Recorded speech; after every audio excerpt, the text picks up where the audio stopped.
Hey everybody, bags for your game cards work, but tuck boxes are a lot better.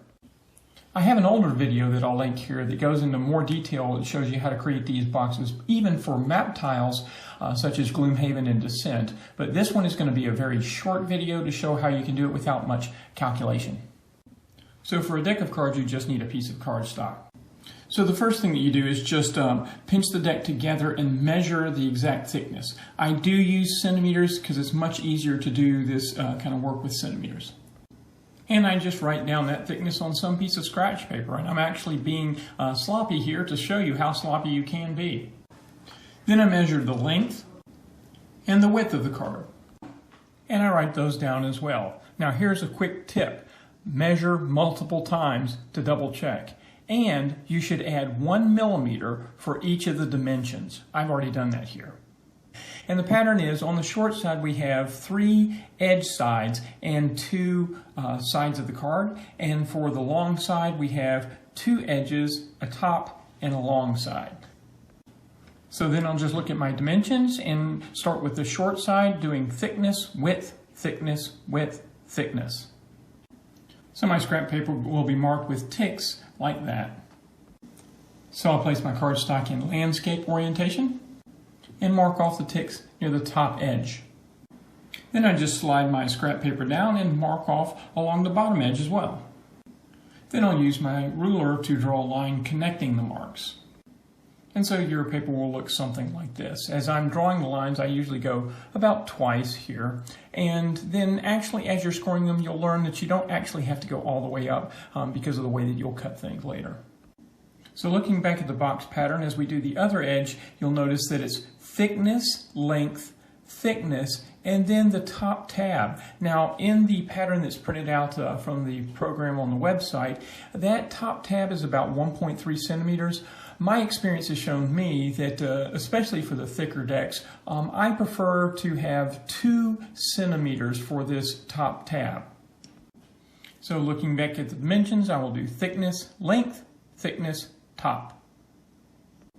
So the only thing that you want to make sure you're careful about is the orientation. So I start with it facing with the left edge, having this thickness, and so I'm just going to rotate it clockwise so that I know, again, I start with the thickness on the left and use my paper to mark it that way. And just like before, I mark the top, slide it down, and mark the bottom. And this is what you'll have when you're done. And in fact, one thing that you can do is draw curved lines for these tab areas. So here I've drawn in those edges. And don't worry, it doesn't matter too much, they just need to be rounded. There is one other line that you want to draw underneath this top edge of the box, about 1 centimeter down. That allows you to fold the box back to make it easy to get the cards out. The exact thickness doesn't matter, but here I'm just showing you what it looks like. So once I have this shape like this, I'll show you the cuts that I make to make it easy to actually trim this area and work with the box. So I cut this tab completely out, and then for each of these other lines on the bottom, I cut from the bottom to this bottom edge. So I've just bent these tabs up so you can see the effect of the cuts. Next, I'm going to cut down this line all the way to this second line here. Again, I've bent the tab just so that you can see the effect of the cut. Now what I'm going to do is fold this tab down and this tab over so that these ear leaves over here can be cut easily. Next, I open things up and then just fold over like this so that I can easily get to these tab sections. Now that your box has been cut out, I fold it along all these edges to make sure that they've been bent. So now your box will look something like this. One more thing before I start taping the box up together is I want to cut a notch in here. That just makes it easy to get the cards out. It doesn't have to be exact. I just draw a dot in the middle about 1 centimeter down and connect it with 2 straight lines. And then I cut it out.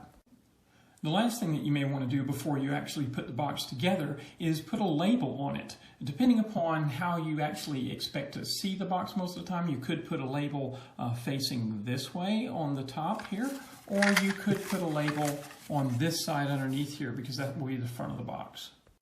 And here's what it looks like for the deck that I'm making. Now it's time to assemble the box. You can use glue, but I found that tape works really well. So here are the hints on how to fold up the box. The first thing I do is I pull this tab up and I flip this over so that this last tab is going to be out and this tab will come over it. Now this tab here I'm going to fold in and I'm going to allow it to insert in that crease there. So make sure that this has already been bent. Okay, and so this goes in that crease there. So this tab is the last one to fold up.